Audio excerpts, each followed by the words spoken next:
El segundo, el prototipo de todos los maestros fue Dios mismo. Por tanto, la enseñanza tenía autoridad y sanción divina. Yo creo que en esta ocasión sí voy a buscar el pasaje, ¿verdad? Que está ahí en Deuteronomios. Déjeme buscarlo y leerlo. Es un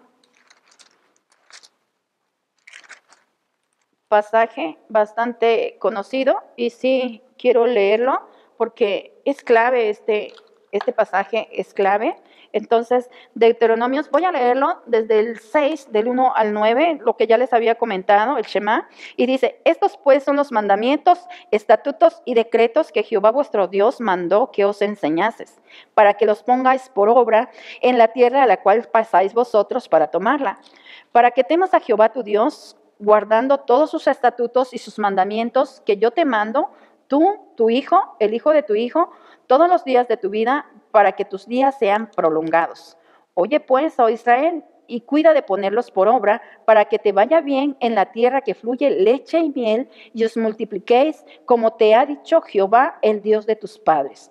Oye Israel, Jehová nuestro Dios, Jehová uno es. Y amarás a Jehová tu Dios de todo tu corazón y de toda tu alma y de todas tus fuerzas. Y estas palabras que yo te mando hoy estarán sobre tu corazón, y las repetirás a tus hijos y hablarás de ellas estando en tu casa y andando por el camino y al acostarte y cuando te levantes. Y las atarás como una señal en tu mano y estarán como frontales entre tus ojos. Y las escribirás en los postes de tu casa y en tus puertas. Entonces, este pasaje dice: para que temas a Jehová tu Dios, guardando todos sus estatutos y sus mandamientos que yo te mando, tú, tu hijo, el hijo de tu hijo, todos los días de tu vida. Y luego dice el 3, oye pues, oh Israel, y cuida de ponerlos por obra para que te vaya bien en la tierra que fluye leche y miel. Y repite el 4, oye Israel, Jehová nuestro Dios, Jehová uno es. Y el 5, amarás a Jehová tu Dios de todo tu corazón, de toda tu alma y con todas tus fuerzas. Este segundo principio dice que el prototipo, es decir, el modelo a seguir de todos los maestros fue Dios mismo. Por tanto, la enseñanza tenía autoridad y sanción divina. O sea que para los israelitas, el maestro de ellos era Dios.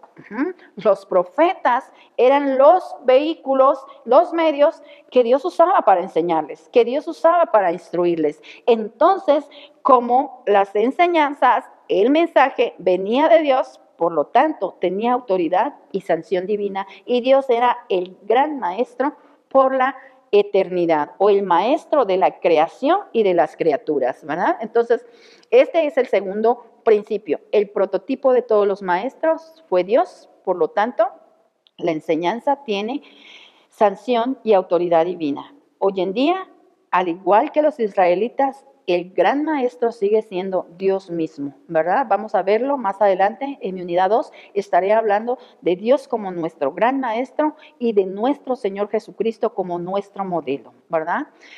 Tercer principio, la disciplina fue un ingrediente necesario. La disciplina fue un ingrediente necesario. Entonces, los israelitas practicaban la disciplina. De hecho, cuando traducimos la palabra disciplina y vamos a nuestro diccionario, ¿verdad? A nuestro diccionario de la Academia Española, entonces encontramos que la palabra disciplina se traduce como enseñanza. Quizás en nuestro contexto, la palabra disciplina ha sufrido se puede decir, varias modificaciones o alteraciones, porque a veces es mal entendida. Por ejemplo, cuando hablamos en casa a nuestros hijos, te voy a disciplinar, ellos no están pensando en que nosotros vamos a darles una enseñanza. Ellos están pensando quizás en que yo te voy a castigar o que yo voy a hacer algo, ¿verdad? Y en muchos contextos, como un contexto del ejército, pues estamos hablando de la palabra disciplina en un contexto a veces bastante fuerte, ¿verdad? O agresivo.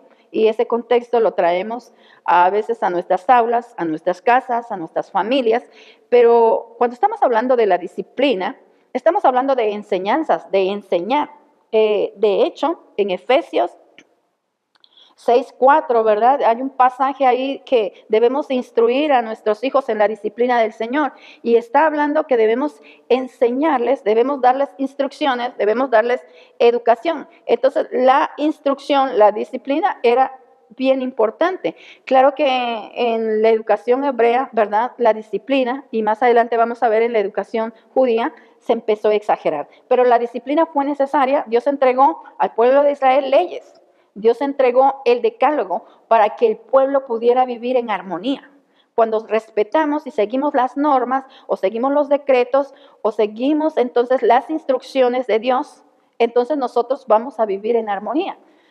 Estoy pensando, por ejemplo, este hermano Blackaby, que escribe el material de mi experiencia con Dios, él narra ahí y dice que los mandamientos, ¿verdad? Dios nos los dio para que nosotros podamos vivir una vida llena de felicidad. Y él dice que cada uno de los mandamientos, el no harás, el no esto, no hagas, él lo compara como un campo que está minado, ¿verdad? Y que ahí hay varias, se puede decir ahí, minas, ¿verdad? Que, o como bombas que van a explotar, y si tú te paras en una de ellas, o si tú practicas o caes en una de ellas, tu vida va a ser destruida. Entonces la disciplina está ahí para que tú puedas vivir una vida recta, una vida justa delante de Dios, y es para instruirte. Y la disciplina es más bien para el bien del hombre, para la prosperidad del hombre, nada más que a veces en cómo aplicamos la disciplina, en el cómo se aplica, a veces vamos a tener entonces problemas, ¿verdad? O vamos a crear a veces ciertos conflictos, ¿verdad? Entre seres humanos.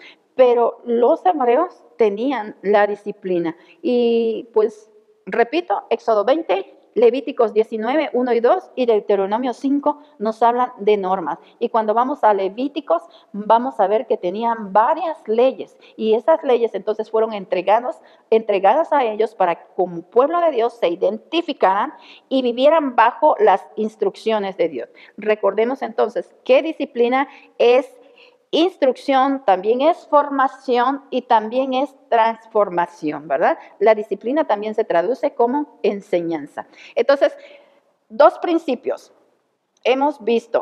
tres principios. La educación fue un mandato de Dios, el prototipo de todos los maestros fue Dios mismo, por lo tanto, la enseñanza tenía autoridad y sanción divina. Y el tercero, la disciplina fue un ingrediente necesario. El cuarto, el oficio de enseñar se consideraba sagrado, porque mientras Dios enseña, Él inspiraba también al hombre a enseñar. Entonces, el oficio de enseñar era sagrado. Me llama la atención, ¿verdad?, que cuando vamos al Nuevo Testamento y también en el Antiguo Testamento, vamos a ver que había rabí. Y el título de rabí era dado para el más grande maestro. Y entonces, o se traducía así, el mío o el más grande de los maestros, o el mío grande, o el maestro grande. Y era un título, ¿verdad?, que en este caso, los judíos, ¿verdad?, lo obtenían a través de una ordenación. Por eso cuando al Señor Jesús le cuestionan, allí en el Nuevo Testamento, le cuestionan de dónde tú o con qué autoridad tú enseñas, ¿verdad? ¿Con qué autoridad tú enseñas?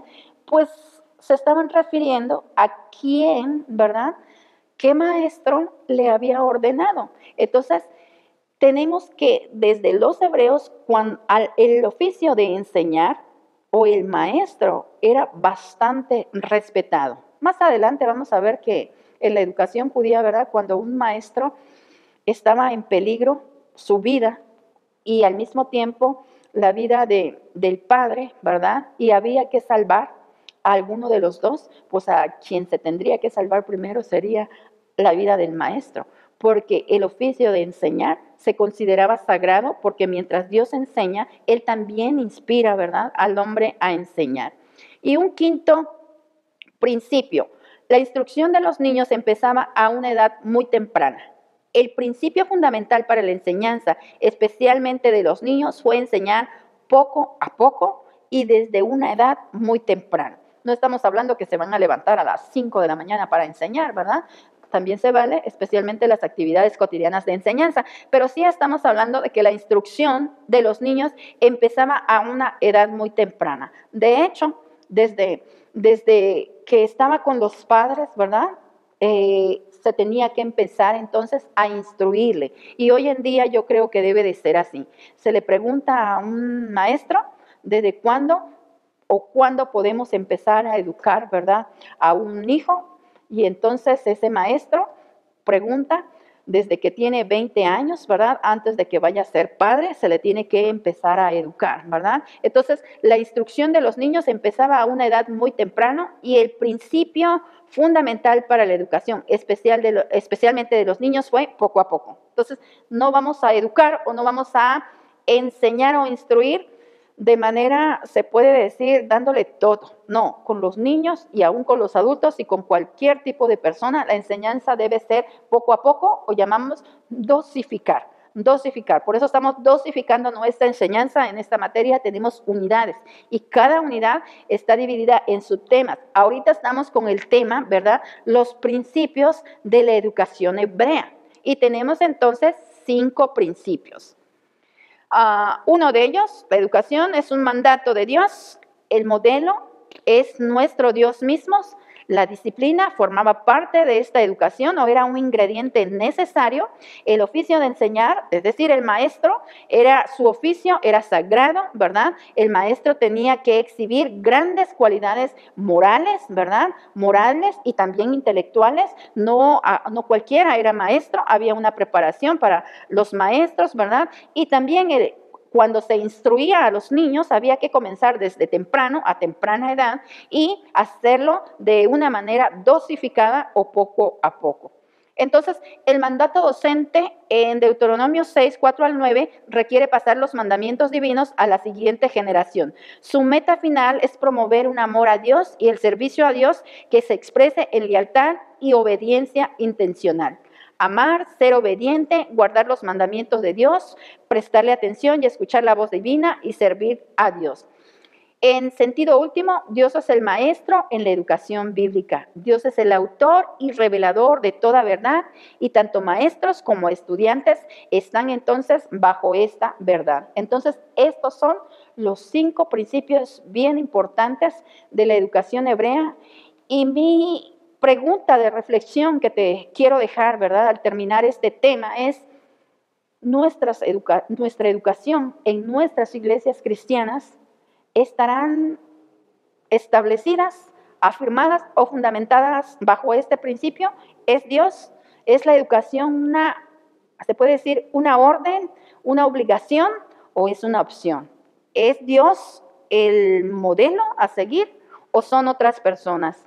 ¿Es también la disciplina algo necesario o en tu iglesia no hay disciplina y cada quien vive de acuerdo a sus reglas, de acuerdo como se maneja hoy? Cada quien tiene su verdad, cada quien tiene, ¿verdad?, podemos decir ahí, sus valores, y muchos de esos valores son relativos. No hay una disciplina, ¿verdad?, siguiendo las instrucciones o la enseñanza de Dios. Y entonces, los maestros en tu iglesia, los maestros son respetados, se capacita a los maestros, se instruye a los maestros, se respeta a los maestros, porque para los hebreos el maestro era entonces respetado. El maestro también tenía que modelar y ganar este respeto, ¿verdad? Entonces, y finalmente, la educación comenzaba desde que el niño nace, desde temprana edad. Es más, antes de que nazca, educando a sus padres, es ahí donde comienza entonces la educación. Ya estoy para terminar el tema de la educación judía. Únicamente quiero abordar los métodos educacionales. ¿Te acuerdas que te mencioné cuando estaba hablando acerca de la terminología que hay métodos? Los métodos son las formas en las cuales se transmite la información, los medios que usamos para transmitir. Acá estamos utilizando estos medios, la comunicación vía internet, ¿verdad? Te va a estar llegando a través de los videos, te está llegando entonces la información, y esta es una metodología que nuestro seminario está usando para instruir, ¿verdad?, a las personas que no pueden venir y estar en un plan residencial, pero que sí quieren capacitarse, sí quieren estar preparados para hacer servir al Señor de una manera eficaz, ¿verdad? Entonces se utilizan estos medios. Entonces los israelitas también tenían medios mediante los cuales ellos podían ser instruidos o podían recibir la instrucción. Y uno de ellos era el uso de la enseñanza oral o la tradición oral. Todas las historias y momentos memorables que los padres transmitían a sus hijos constituían el contenido, ¿verdad?, de la educación. Las obras y palabras divinas pasan de una generación a otra. Al relatar y escuchar las actividades divinas o lo que Dios había hecho en la vida del pueblo de Israel, ¿verdad? Estas historias adquirían vida, ¿verdad? Y significado y propósito en la vida del pueblo de Israel. Entonces, ellos usaban mucho la transmisión oral o también se le llama así la tradición oral, es decir, las palabras, el contar. Los testimonios, las historias, nosotros llamamos hoy en día, ¿verdad? Las anécdotas, las ilustraciones, los eventos, los relatos históricos. Esa era la forma como ellos transmitían, ¿verdad? Lo que Dios entonces había hecho con ellos y lo que Dios quería hacer y estaba haciendo en la vida de ellos. Eso era entonces, ese era uno de los métodos. El uso de procedimientos mnemotécnicos era el segundo método. ¿En qué consiste esto de procedimientos mnemotécnicos? La palabra mnemotecnia se refiere a la repetición y memorización de las escrituras. El alumno tenía que memorizar grandes cantidades de material bíblico, ¿verdad? El mínimo básico para memorizar incluía Deuteronomio 6, 4 al 9, que es el Shema, ya he mencionado de ello. También Deuteronomio 11, 13 al 21, tenían que memorizarlo. Números 15, desde el 37 hasta el 41, desde el Salmo, desde el 113 hasta el Salmo 118, imagínate cuánto material para memorizar.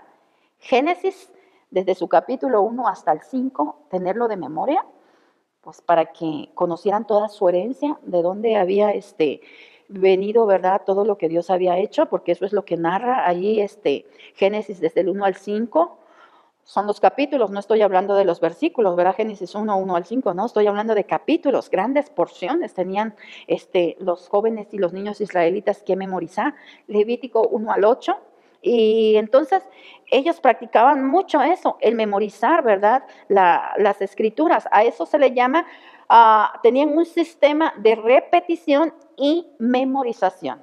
Y cuando estamos hablando de la educación, se puede decir que el primer nivel de aprendizaje, si tú quieres empezar a aprender y realmente quieres tener un aprendizaje significativo, el primer nivel de aprendizaje es la memorización, o yo le llamo así nivel perico.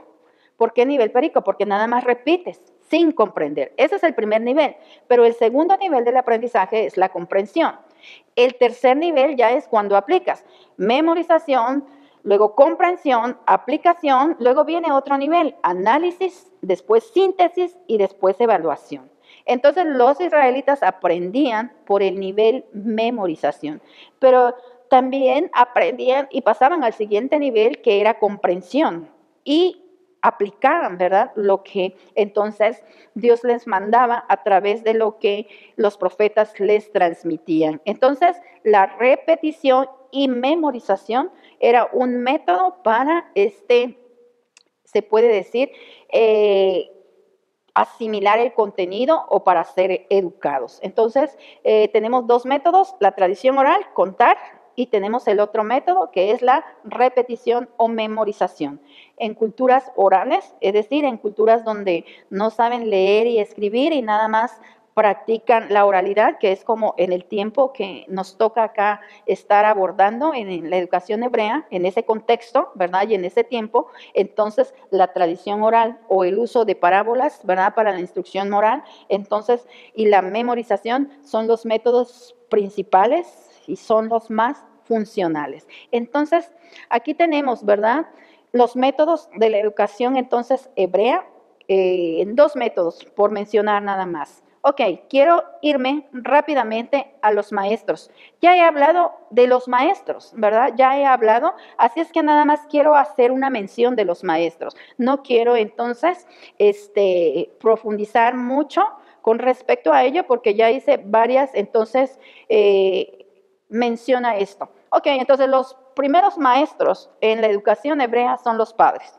Los padres se puede decir que son los primeros y únicos maestros. Ok, entonces normalmente pensamos que es el maestro de la escuela, ¿verdad? El primer maestro, pero no. En la educación hebrea, la prioridad, los primeros educadores entonces eran los padres. Ellos tenían entonces toda la bendición, toda la responsabilidad de transmitir la fe, es decir, de transmitir a sus hijos todo lo que Dios entonces había hecho con ellos y asegurarse, ¿verdad?, que sus hijos entonces contaran con la presencia de Dios en su vida y le adoraran, los padres. Pero también habían entonces los profetas. Mencionamos que también eran maestros, ¿verdad? Los profetas desempeñaban una función muy importante como voceros de Dios. Y de hecho, ellos jugaban el rol más importante en cuanto a la ética, ¿verdad?, del pueblo de Israel.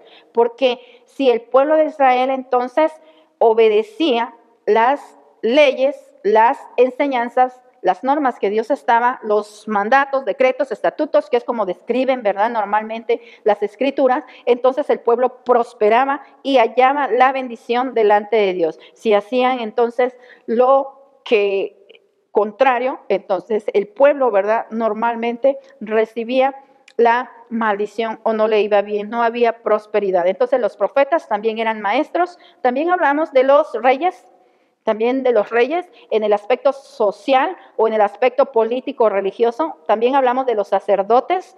También hablamos de que los hebreos también utilizaban nodrizas. En el caso de Moisés, ¿verdad?, se está requiriendo a una nodriza para que fuera la nodriza quien lo instruyera. Entonces, se están utilizando como maestros nodrizas y finalmente yo creo que podemos decir que cualquier persona respetada dentro de ellos, a lo mejor un anciano, un abuelo, no solamente el padre, sino un abuelo, también podría entonces ser un maestro dentro de la educación hebrea. Y los alumnos pues eran todo el pueblo de Dios. Porque la educación cristiana, quiero decirte y terminar especialmente esta parte de la educación hebrea con eso, que la educación cristiana no es educación nada más para niños. La educación cristiana es inclusiva. La educación cristiana incluye sí niños, los niños forman parte de ello, pero también el joven, también el adulto, ¿verdad? El adulto joven, el adulto medio, el adulto mayor, el anciano, todo el pueblo de Dios está incluido en la educación. Ese es uno de los aspectos donde la educación cristiana de hoy en día nos está desafiando. Hemos hecho exclusiva la educación y pensamos que cuando hablamos de educación cristiana estamos hablando exclusivamente de cómo enseñar a niños, excluyendo a los demás que forman parte del pueblo de Dios, ¿verdad? Excluyendo a varios sectores de nuestra sociedad. Y no, la educación cristiana entonces incluye a todo el pueblo, a toda la humanidad, incluye a todo el ser humano. Dice allá en Deuteronomio, harás congregar hombres, mujeres, niños, ancianos. Es más, la educación cristiana dice en los pasajes en el Antiguo Testamento al extranjero, al esclavo, a todos. Entonces la educación cristiana tampoco es nada más para la iglesia local. La educación cristiana derriba fronteras, límites que nosotros a veces hemos puesto. La educación cristiana, otra vez vuelvo, y es una palabra que he manejado, es para toda nación, para todo pueblo, para que toda nación, toda etnia, entonces pueda adorar a Dios, ¿verdad? Entonces, y recuerde que educación cristiana es la transmisión de la fe, ¿verdad? A la fe cristiana a las generaciones presentes, pero también a las venideras, para que todo mundo pueda tener, toda persona pueda tener una relación con Dios. Entonces, ¿quiénes eran los alumnos en la educación hebrea? Pues era todo el pueblo de Israel, incluyendo todos, hasta el extranjero, ¿verdad? Hasta el extranjero, hasta el esclavo, formaba parte de la educación, de la instrucción. Y de hecho, habían enseñanzas y habían instrucciones para cada uno de ellos. Entonces, estos eran se puede decir, los alumnos dentro de la educación hebrea. quiero hacer un repaso general y bastante rápido. Los centros o estructuras en la educación hebrea: el hogar, el templo, la sinagoga y la escuela de profetas. Propósitos de la educación hebrea: transmitir la herencia histórica, instruir en la ética, asegurar la presencia y adoración a Dios. El currículo en la educación hebrea: folclor, simbolismo y ritual, la ley o Torá, las actividades cotidianas de enseñanza y las literaturas de sabiduría.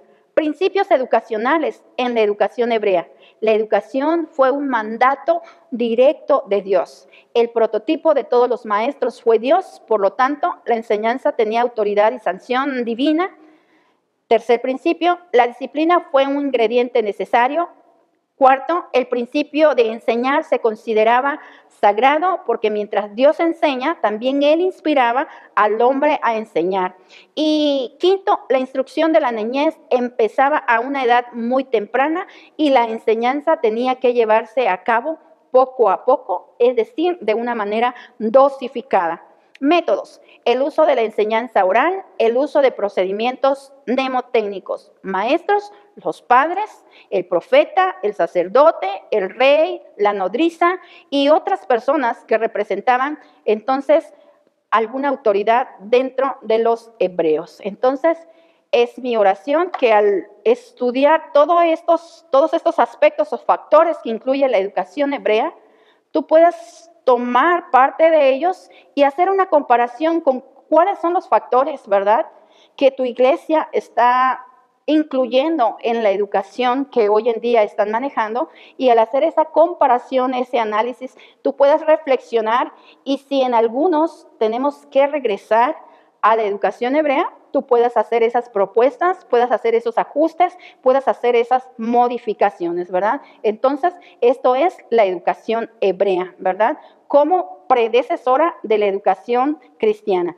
No quiere decir que tenemos que educar exactamente como los hebreos, pero sí tenemos ese modelo y nos puede ayudar, ¿verdad?